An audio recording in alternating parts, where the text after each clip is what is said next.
et des vagues de dunes pour arrêter les vagues et de vagues rochers que les marées dépassent et qui ont à jamais le cœur à marée basse avec infiniment de brumes à venir, avec le vent de l'Est, écoutez-le tenir, le plat pays qui est le mien.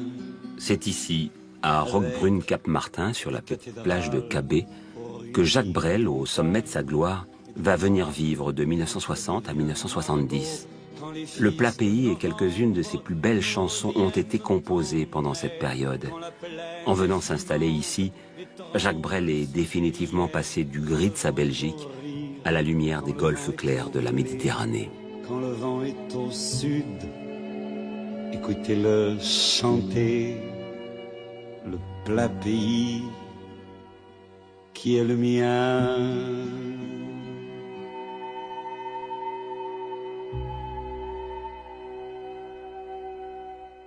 Roquebrune, pour moi, c'est vraiment un souvenir extraordinaire.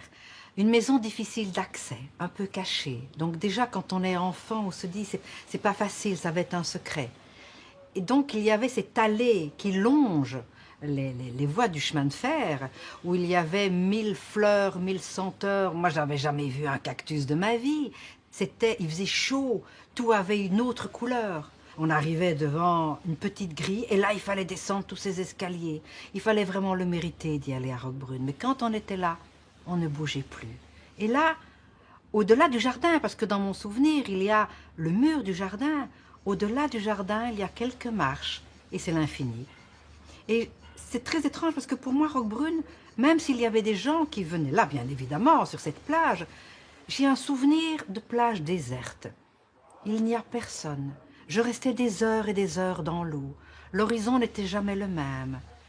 C'est un goût de liberté. C'est la nature, c'est le temps qui s'arrête. Ça a duré 2 ans, 2 étés. C'est un endroit extraordinaire que je n'oublierai jamais. France et ses sœurs n'y reviendront plus. Jacques Brel et Mich, sa femme, se sont mis d'accord. Il vivra ici avec Sylvie Rivet, qu'il a rencontrée à Paris, et qui lui a fait découvrir ce petit paradis de la Côte d'Azur. Je les ai rencontrés à l'époque où Jacques venait faire des breaks, en quelque sorte, dans cette maison où il était effectivement... Pour lui, c'était le refuge, quoi. C'était le refuge où il était... Il avait quitté Paris, quitté toutes les interviews, quitté les paparazzi, quitté tout ce qu'il a fait aussi son renom.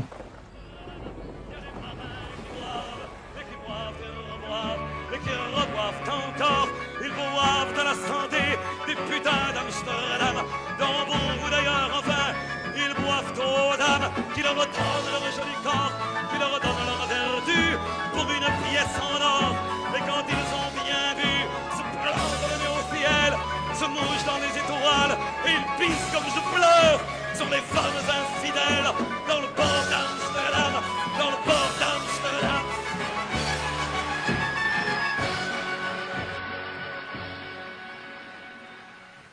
Amsterdam, Mathilde, Jeff, Fernand, les bonbons seront finalisés par Jacques Brel dans cette petite maison aujourd'hui rénovée. Au départ, c'était une maison de pêcheurs et en fait, là, elle est tout à fait transformée par rapport à l'époque que j'ai connue. Il y avait une grande pièce en bas avec une cheminée, ce qui était très important pour Jacques, il aimait beaucoup. Et juste des toilettes et une cuisine. C'était vraiment réduit au minimum. Et la chambre et la salle de bain étaient au premier, mais on y accédait par l'extérieur. C'était vraiment une petite maison et c'est ce qui plaisait aussi beaucoup à Jacques. C'était pas quelque chose de somptueux, il était tout à fait à l'opposé de ce genre de choses. Sylvie a eu l'idée de faire construire ce cabanon qui est en bois simplement, qui d'ailleurs s'appelait, autant que je me souvienne, Thon, T-O-N, pour que Jacques ait un endroit à lui dans cette maison où il pouvait écrire, où il pouvait se retirer encore plus, si je peux dire, de cette maison pour être tout seul avec lui-même et écrire. C'était vraiment l'endroit qui lui était destiné à lui seulement, quoi. Jacques Brel cherche souvent l'intimité de son cabanon. Il se laisse bercer par les notes de Ravel et il compose. Il écrit des chansons mais aussi des lettres à ses filles et à sa femme Mich. Tu méritais surtout plus d'amour, mamie, alors que je n'arrive qu'à te donner toute la gentillesse et la tendresse dont je suis capable. 100 fois j'ai attendu de toi une phrase me disant que tu aimerais mieux me quitter. Mais peut-être es-tu moins malheureuse que je ne l'imagine. Peut-être aussi n'as-tu pas comme moi ce double besoin de se brûler en amour et qui tue certains hommes.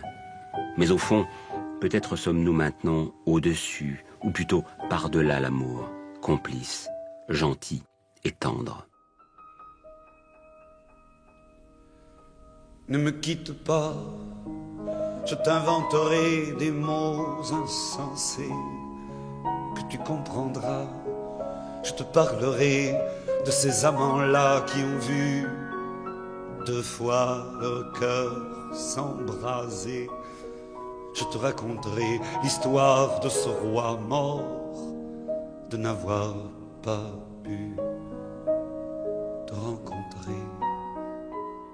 Je pense que la maison de sa vie, c'est celle de son enfance et de son adolescence, certainement. Mais c'était certainement en Belgique, la vraie maison qu'il a eue.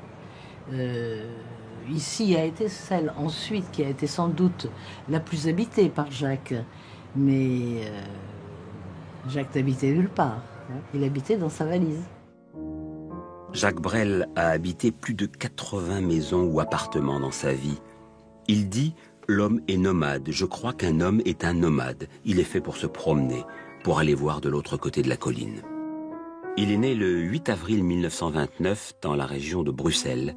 1 an avant sa naissance, ses parents, Romain et Lisette, rentrent du Congo belge. Pour faire face à la crise qui sévit en Europe, son père s'associe à son beau-frère dans une entreprise de cartonnerie. Jacques a déjà un grand frère, Pierre, de 6 ans son aîné. Ils sont proches et complices. Jacques est un enfant rêveur qui s'ennuie dans un monde d'adultes. Jacques ne s'intéresse à aucun cours.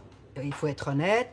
Disons que ses préférences iront de toute façon vers l'histoire ou la composition française. Il fait de très très belles rédactions. Ces rédactions sont toujours lues en classe parce que c'est très bien écrit, très bien expliqué. Ce que le professeur ne dit pas, c'est que c'est bourré de fautes d'orthographe. Donc, à un moment donné, les bulletins sont de plus en plus épouvantables. Jacques recommence chaque année avec des élèves à côté de lui qui sont de plus en plus petits. Ses camarades de classe ont bientôt 3, 4, 5 ans de moins que lui. Et un jour, le collège dit aux parents, écoutez, là, il faudra trouver une autre solution. Et à ce moment-là, eh bien, il est donc décidé que Jacques irait travailler à l'usine paternelle, à l'usine de carton. Mon enfance passa grisaille en silence. Heureusement, Jacques Brel découvre la Franche Cordée, une association de jeunesse catholique. Il entre dans la section divertissement. Il commence à chanter et compose quelques chansons. C'est là que Jacques rencontre Thérèse, que l'on appelle Mich. C'est la naissance d'une belle relation d'amitié tournée vers les autres qui se transforme doucement en histoire d'amour. Ils se marient et donnent naissance à la première de leurs 3 filles, Chantal. En février 1953, Jacques Brel enregistre un premier disque qu'il envoie à l'illustre découvreur de talent parisien Jacques Canetti. Mais tous les jours, Jacques travaille à la cartonnerie de son père.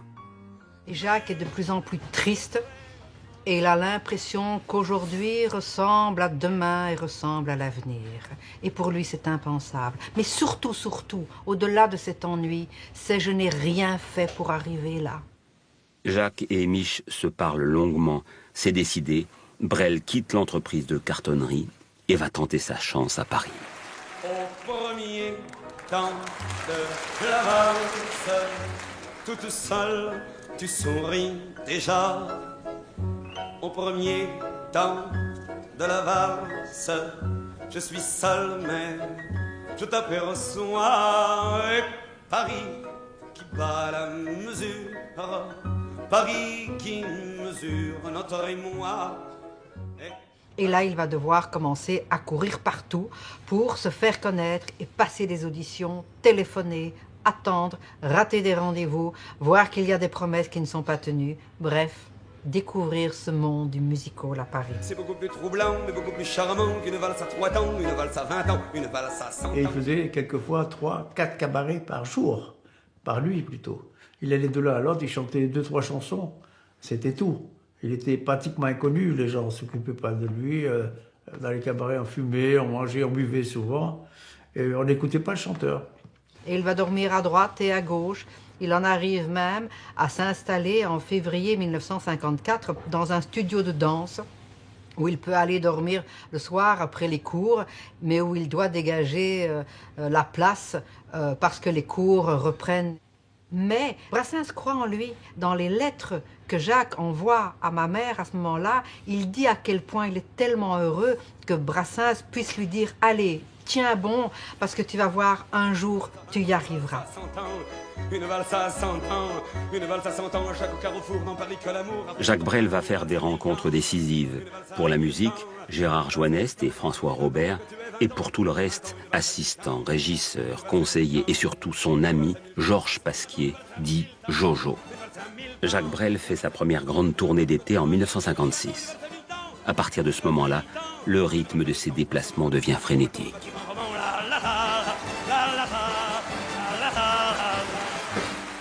Il n'aimait pas les relâches, il ne voulait pas, il voulait travailler. Alors j'étais obligé de tricher avec lui. Quelquefois, il dit non, il n'y a rien là pendant 8 jours, 10 jours, pour qu'il puisse se reposer. Autrement, il pouvait travailler tous les jours, en faisant des exploits de 300, 500 km, 1000 km s'il fallait. Et c'est d'ailleurs une des raisons pour lesquelles, une fois, il était un peu en retard. Il a décidé de prendre un petit avion, c'était le Gardan, avec Paul Lepance, qui l'a emmené de l'Alsace à Biarritz. Et c'est là où il a découvert l'avion, il était ça formidable. Il a commencé à apprendre, à piloter, il a passé ses diplômes, et puis après il a été à Genève, il est devenu IFR, c'est-à-dire pilote professionnel. Et on partait comme ça un peu à l'aventure. T'as voulu voir Vierzon et on a vu Vierzon. T'as voulu voir Vesoul et on a vu Vesoul.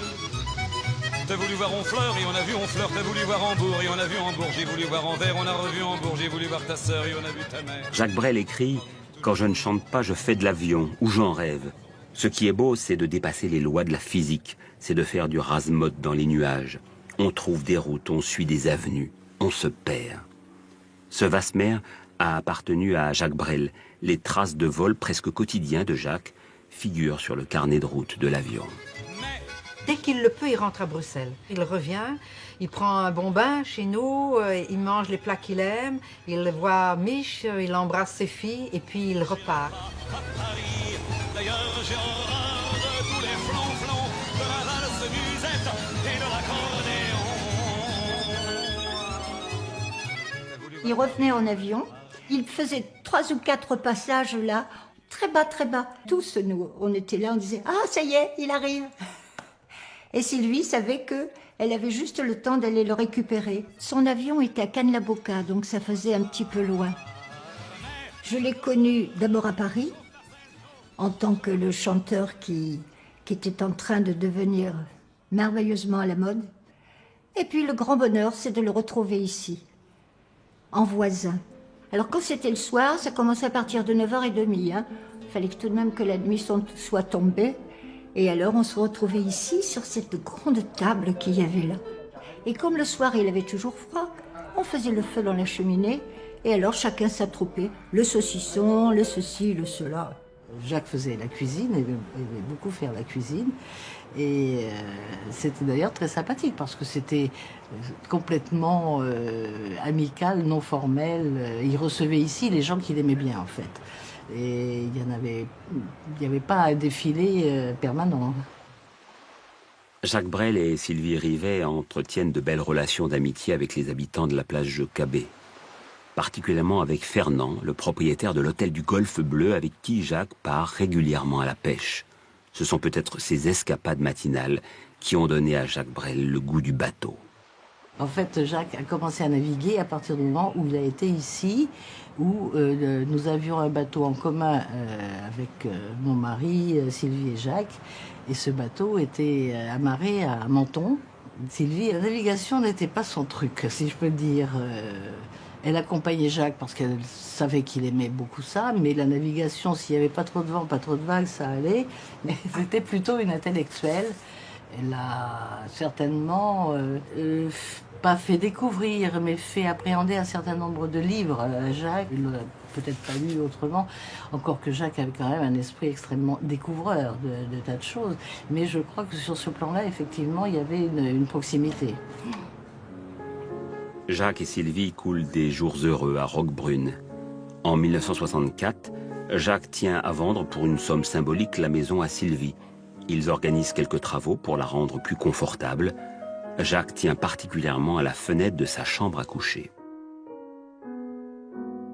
Il fallait agrandir absolument cette fenêtre parce que de son lit, il fallait qu'il voie la mer. S'il ne voyait pas la mer de son lit, ça aurait été un sacrilège d'avoir cette chance d'être ici et de ne pas voir la mer.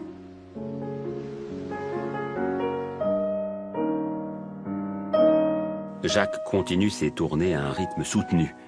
Respectueux des personnes qui souhaitent venir l'écouter, il demande à Charlet Marouani de réduire le prix des billets pour permettre à tous de venir à ses concerts. Avant d'entrer sur scène, le trac le fait souvent vomir. Depuis toujours, il est attiré par la nuit. Les soirées s'étirent jusqu'à l'aube. Entouré de ses amis, il se consume, boit et fume beaucoup. Il refait le monde, parle de ses idéaux, de ses étonnements et de ses rêves. Mais Brel crie ses silences, sa solitude, et déteste cette vie de vedette acclamée, poursuivie, signant des autographes. Il dit « Ce n'est pas normal de chanter en public, c'est normal de chanter dans sa salle de bain parce qu'on est heureux, mais en public, non. » En 1966, il décide de mettre un terme à ses tours de chant. Quand il a décidé d'arrêter de travailler, il me dit qu'est-ce qu'on a en vue? Il y avait un Olympia, il y avait une tournée. Il dit bon, j'accepte de continuer tout ce que les accords que tu as donnés, mais à condition que je fasse 15 jours à l'échelle de Jacob et 15 jours à la Villa d'Es. C'était deux des cabarets qu'il avait aidés à ses débuts. Et quand j'étais voir les patrons réciproques, il m'a dit mais Jacques Brel, chez moi, vous plaisantez. Ça vaut des fortunes colossales, tout le monde le réclame, on sait qu'il va arrêter. Et Jacques m'a dit, tu leur demandes 500 francs, y compris les musiciens. C'est tellement complet qu'un des musiciens était à l'extérieur de l'échelle de Jacob, il ne pouvait même pas entrer tellement il y avait du monde.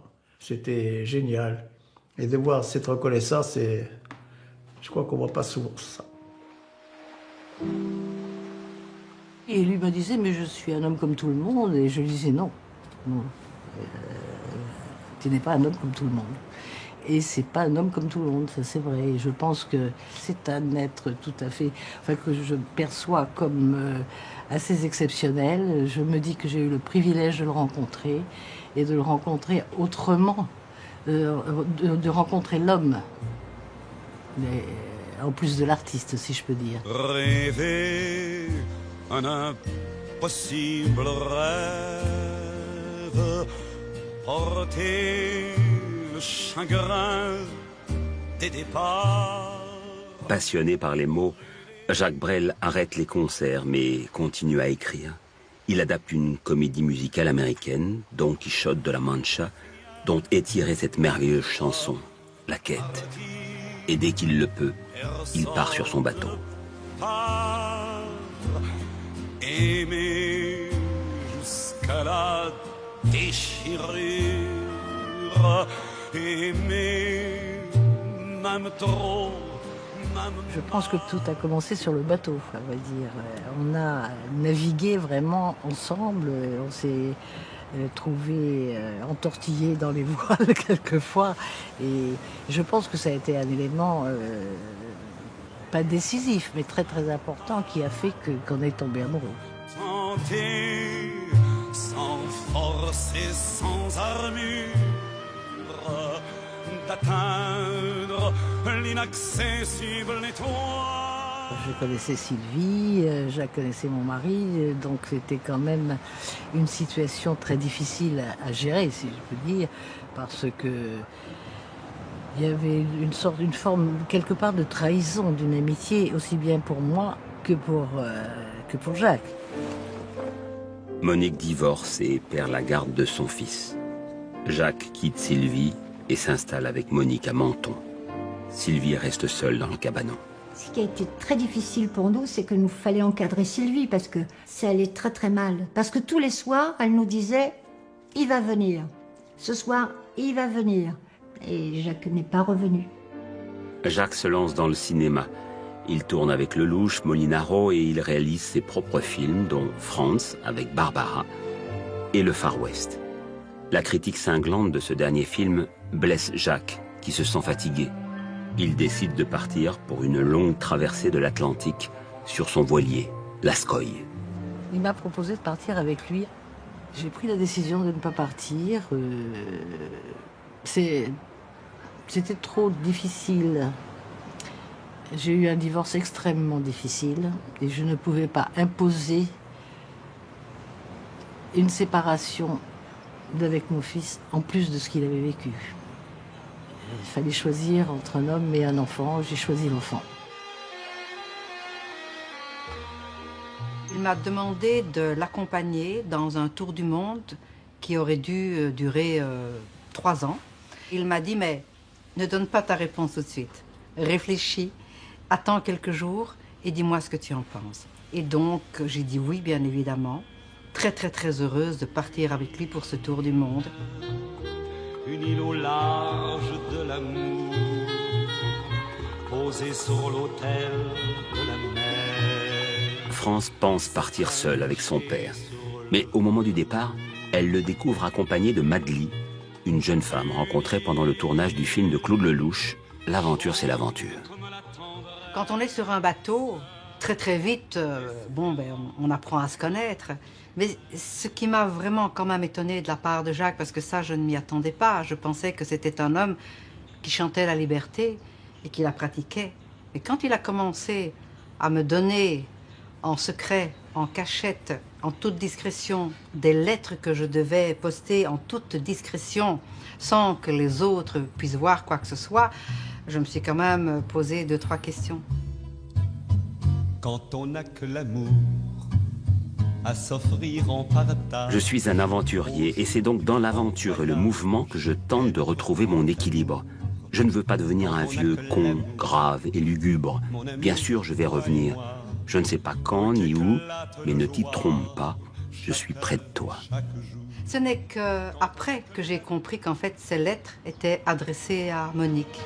Alors, sans avoir rien que la force d'aimer, que nous aurons dans nos mains, amis, le monde entier. Et il m'appelle, en disant, Charlie, je suis aux Canaries, j'ai eu un malaise. Alors je prends l'avion, je vais à Genève. J'ai pris l'avion moi-même de Paris, je suis arrivé avant lui à Genève, j'attendais au bas de l'avion, à l'époque c'était possible. Et on était à la clinique.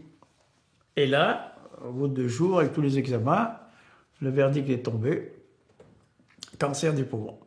Et il a décidé de se faire opérer par un ami à lui. Ça s'est bien passé. Et quand il revient de l'hôpital, mon père a changé.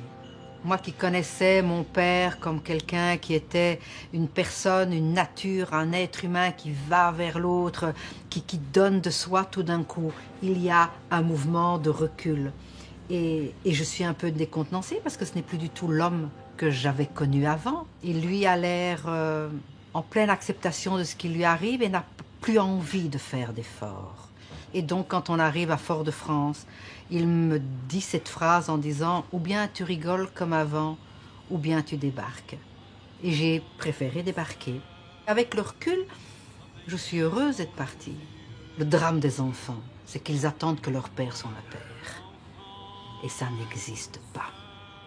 Il y a juste des êtres humains qui font juste ce qu'ils peuvent. Et Jacques, il a fait ce qu'il a pu. Jacques repart pour son tour du monde avec Madely. Ils s'arrêteront aux Marquises sur l'île de Ivaoa. Là-bas, personne ne le connaît. Il vit en homme simple et continue à ouvrir ses cahiers pour raconter des histoires. En 1977, il revient en France pour enregistrer son dernier album, Les Marquises, qui se vend à plus d'1 million d'exemplaires le jour de sa sortie. Il repart dans son île, négligeant sa santé. Il dit « Brel, c'est du bronze ». Pourtant, il meurt 1 an plus tard, à l'âge de 49 ans. Il ne reverra Monique qu'une seule fois après son départ de Menton lors de l'enterrement de son meilleur ami, Jojo. Il la croise dans un aéroport et lui écrit cette magnifique chanson. Ils sont plus de 2000 et je ne vois que deux. La pluie les a soudés, semble-t-il, l'un à l'autre. Il y a des gens qui marquent tellement qu'on ne peut pas effacer comme ça. C'est quelque chose qui, à moi, en tout cas, a changé complètement ma vie, c'est sûr.